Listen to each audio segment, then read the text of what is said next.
홍공 후짜. 네, 안녕하세요. 반갑습니다. Grammar Stage Plus 3의 가이드 영상을 맡고 있는 저는 홍공쌤입니다. Unit 2.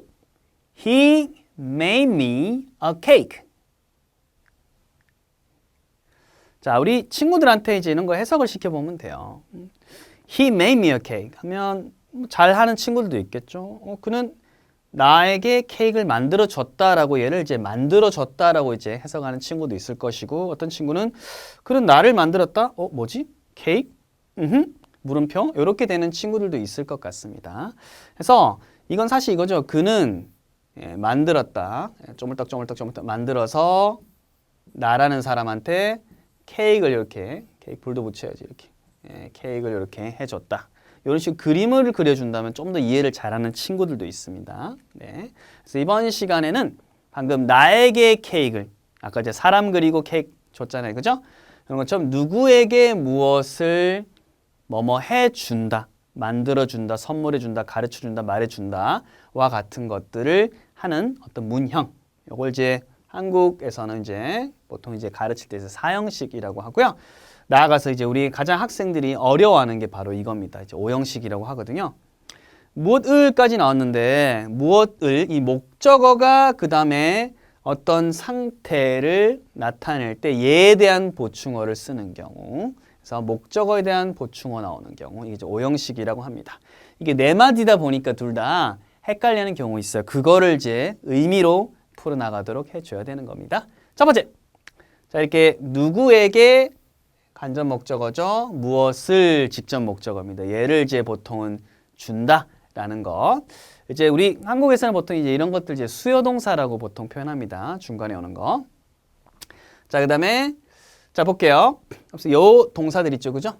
요 동사들. 요게 이제 기본적인 뜻은 뭐 by 같은 경우 사다도 있겠지만 이렇게 indirect object하고 direct object가 오게 되면 여기에 이것을 주다 이렇게 되는 거예요. 그래서 give 어떤 형태의 의미를 이제 띠게 된다는 거예요. 구조에 따라서. 그걸 이제 알려주면 되고, 요걸 이제 그 설명을 해주고 있는 겁니다. 그래서 딱 보면 너무 설명이 잘 돼 있죠? 이미지가 이렇게 있잖아요. 그래서 어려운 것들은 사실은 끊어서 문법적으로 보는 것보다 이미지를 보는 것이 아주 효과적이다. 혹은 이제 문장을 주고 아이들한테 살짝 뼈다귀로라도 그려보게 하면 좋습니다. 나는 페니에게 a present, 선물을 주었다가 되는 거죠. 그죠? 이런 식으로 되는 겁니다. 그래서 누구에게 무엇을 이라고 하는 것 보통 이제 사형식이다. 자, 예문을 보면 이렇게 돼 있네요. 그죠? 누구는 돼 있고 이게 과거로 돼 있는데 보냈다, 물었다, 그렇죠? 만들어 주었다, 사 주었다가 되는 겁니다. 요 구조에서는. 됐고 나에게, 그의 선생님에게, 그들의 어떤 형제들에게, 그녀의 이제 엄마에게 메시지를 보냈다 혹은 질문을 했다, 쿠키를 만들어 주었다, 새 스카프를 사 주었다, 이런 식으로 되는 거예요. 그래서 이거 이미지를 그리고 물건을 직접 그리게 해봐도 좋습니다. 가볍게.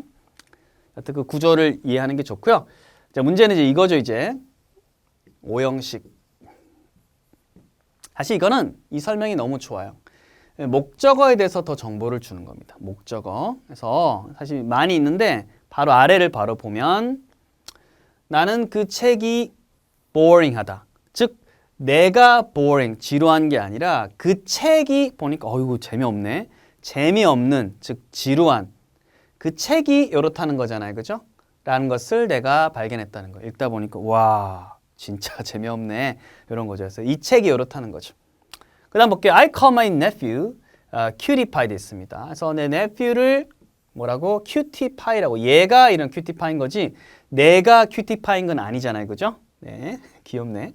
그래서 얘가 이렇다는 걸 이제 해주는 거니까 목적어에 대한 보충어가 된다. 그래서 object complement가 되는 겁니다.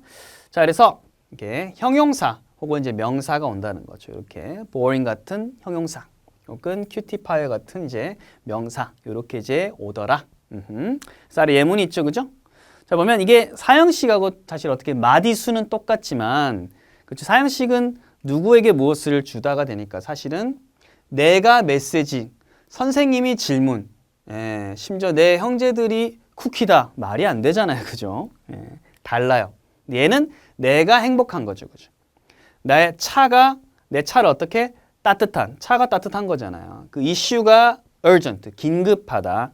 내 개 이름이 뭡니까? fluffy다. 내가 더 나은 학생으로 되도록 이제 만들었다 되는 거죠. 그래서 다 목적어의 어떤 보충어가 된다는 측면에서 다르다. 그래서 분명히 그게 다르다는 것을 예문을 통해서 확인을 하면 됩니다. 그래서 좀 어려울 수는 있어요. 자, 근데 사형식 누구에게 무엇을 보통 주다라는 뉘앙스가 되는 거고 이렇게 두 개의 목적어가 오는 거고요. 이게 오형식 같은 경우는 겉으로 보면 네 마디 비슷하지만 얘에 대한 어떤 상태를 전달해 주는 거기 때문에 이미지를 간단하게 그려보거나 해석을 해보면 차이가 있다는 것을 알게 됩니다. 자, 이렇게 우리 사형식, 오형식까지 정리해봤고요. 다음 시간 유닛 3에서 뵙도록 하겠습니다. 홍보, 흐차!